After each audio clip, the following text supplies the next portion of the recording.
Estamos con Gonzalo Príale, presidente de AFIN y coorganizador de este foro sobre infraestructura en la Alianza del Pacífico. Gonzalo, ¿qué tal? ¿Cómo estás? ¿Qué tal? Muy bien, gracias. Bueno, el ministro Torre, el ministro de Economía, ha anunciado algunos cambios, algunas de las reformas que se van a hacer en todo lo que se refiere a inversión pública. Para comenzar, ha hablado de un plan nacional de infraestructura. ¿Qué sabes acerca de eso? Eso sería extraordinario, pero ¿es un anuncio, digamos, o tiene algunas posibilidades reales de concretarse? Creo que, claro, que tiene posibilidades reales y además está dentro de sus objetivos inmediatos. Hay que formular un plan, entiendo que a 5 años, luego cada año se agregaría un año al plan, de manera que se sostenga. Entiendo que Proinversión va a recabar información de planes, más que de planes, de proyectos de los gobiernos regionales, del gobierno nacional, y entonces va a priorizar y seleccionar algunos de los proyectos y luego continuará la fase de decisión si se hace como obra pública o como APP, y luego pues habrá que consultar con el MEF sobre los recursos. El proceso está formulado. Es sustancial tener un plan de infraestructura porque eso va a traer más postores, inversionistas, las multilaterales. El país se va a poner en el mapa de la inversión en infraestructura global y para eso se necesita tener clara una política de Estado que se plasme en un plan. De acuerdo. Ahora, también ha anunciado un fondo de infraestructura y de servicios públicos.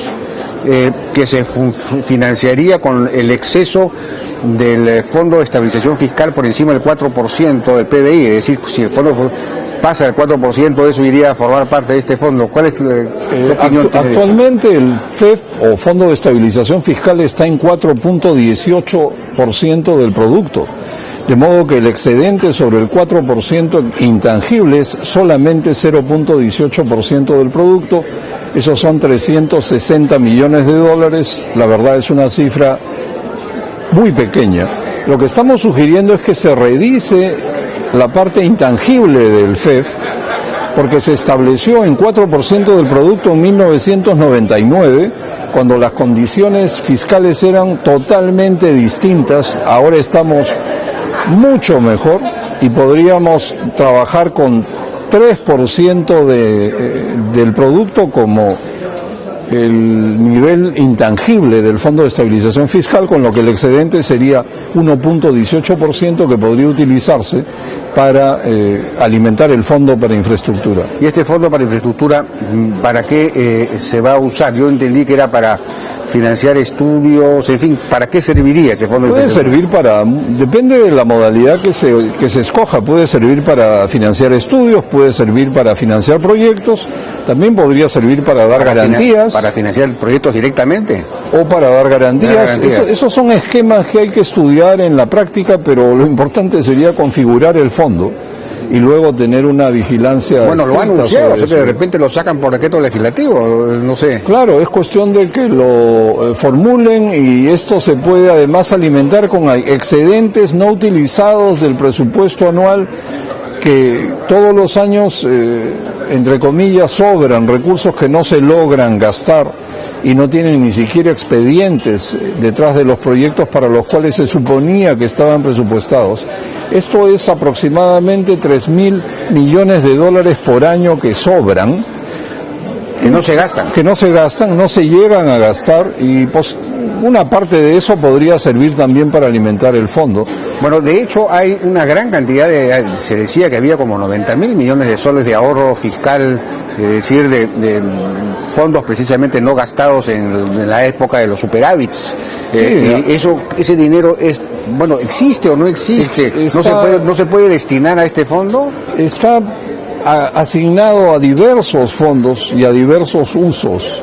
No es tan sencillo, no es que esté flotando en el ambiente, pero es cuestión de organizarse para que se pueda escoger bien qué recursos pueden alimentar este fondo para infraestructura. Pero las dos herramientas, es decir, un plan nacional de infraestructura, un fondo para infraestructura, el destrave de proyectos, la reforma del SNIP y la reforma de Proinversión, son las acciones necesarias para que esto funcione. ¿Qué opinas acerca de lo que ha planteado sobre la reforma del SNIP y de Proinversión?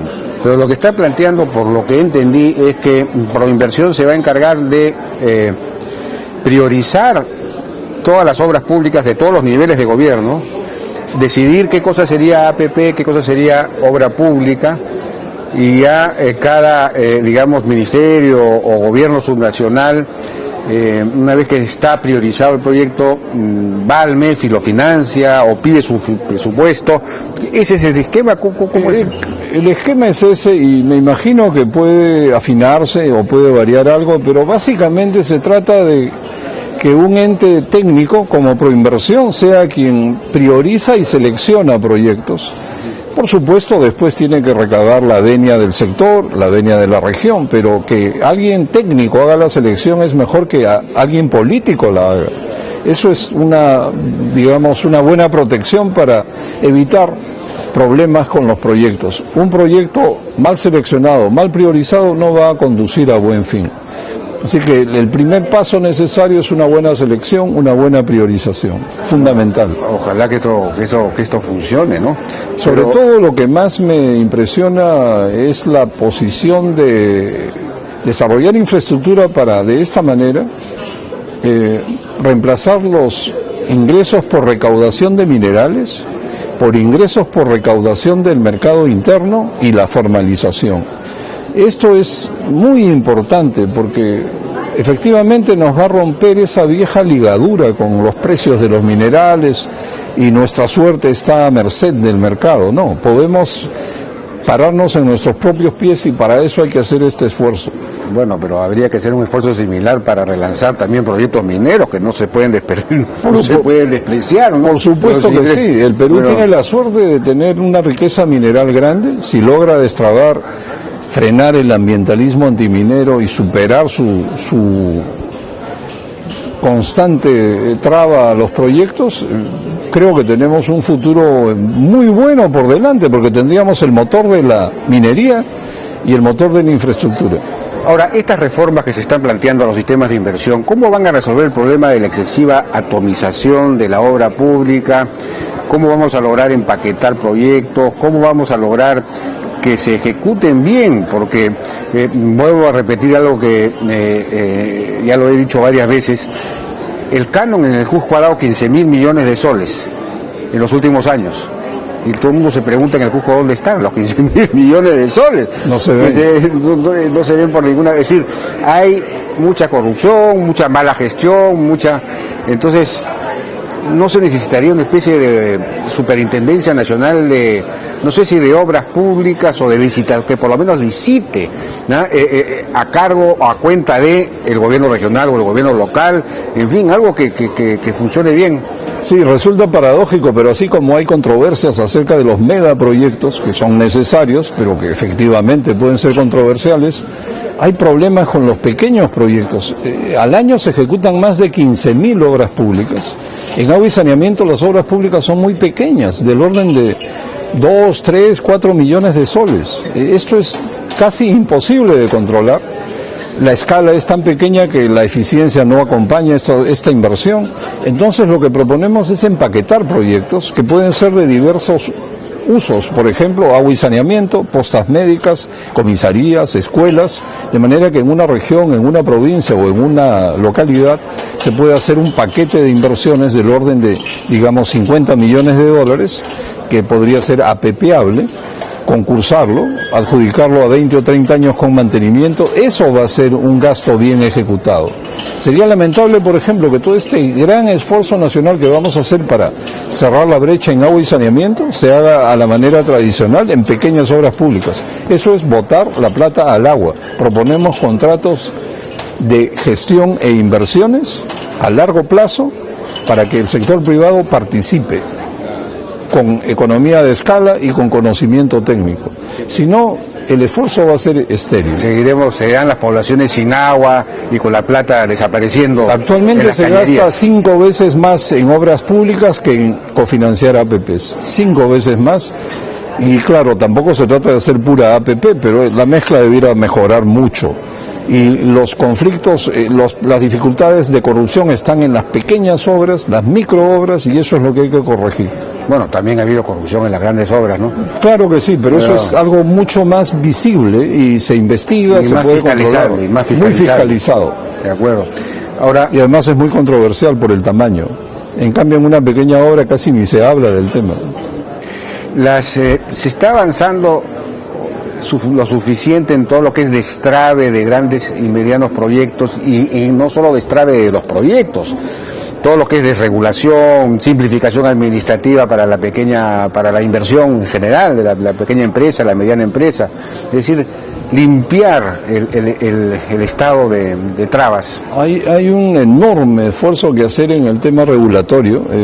Lo que importa es el resultado de la regulación, no la regulación misma. Ahí hay un problema y no se hace análisis de impacto regulatorio.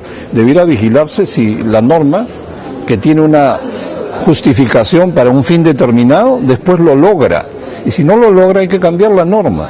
Pero no se puede dictar norma tras norma para aparentar que se solucionan problemas. Los problemas no se solucionan con normativa, sino con gestión.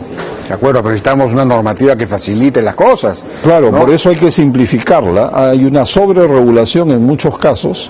Eso hay que hacer que pise tierra, porque si no, no se va a poder destrabar los proyectos. Hay un tema, ya para ir terminando, que ya lo hemos mencionado también en el programa varias veces, y es la extraña decisión del gobierno de optar por el llamado el tren transoceánico por el sur, en lugar del planteamiento del propio gobierno chino de hacerlo por el centro, que vaya por la sierra centro-norte y que el norte baje a Bayóvar, que es algo que el propio ayer lo aclaró en un foro un funcionario de la embajada china, un consejero político, diciendo que la idea era que eso se forme una empresa, que la empresa busca financiamiento, por ejemplo, que el Banco Chino de Infraestructura, del cual el Perú ya quiere formar parte, o ya presentó su solicitud, se anunció también ayer, y que eso se financia se paga con el mismo funcionamiento del tren, y que el Estado peruano no tendría que pagar nada. ¿Tiene sentido que el Perú opte por un tren por el sur con unas alturas altísimas en lugar de un tren muchísimo más...? Entiendo que la distancia a recorrer en el Perú por el sur es menor que por el norte. Quizás ese es un factor. El tema de la altura es distinto. Creo que es más alto el sur que el norte. Pero en el sur ya tenemos un tren, es decir, ¿cuál es digamos, no estaríamos agregando nada? De repente compartir el costo con los bolivianos y los brasileros, no solo con los brasileros tal vez, pero sobre todo, si el proyecto va a ser financiado por un banco chino o el gobierno chino, y tiene ingresos suficientes para autosostenerse, es un gran proyecto, habría que hacerlo. Claro. Pero si esto va a significar una inversión de los peruanos para tener un tren, habría que pensarlo con calma, porque tenemos una serie de necesidades que atender internamente. Claro. Sí, pues, bueno, según dijo el funcionario chino, en el Perú esto no saldría del presupuesto nacional, ¿no? Sería muy buena esa. Había un problema de falta de comunicación entre el Perú y la China, pese al viaje del presidente Kuczynski a la China, es una cosa rara. Muy bien. Bueno, Gonzalo, muchas gracias. Muchas gracias. Vamos a una pausa.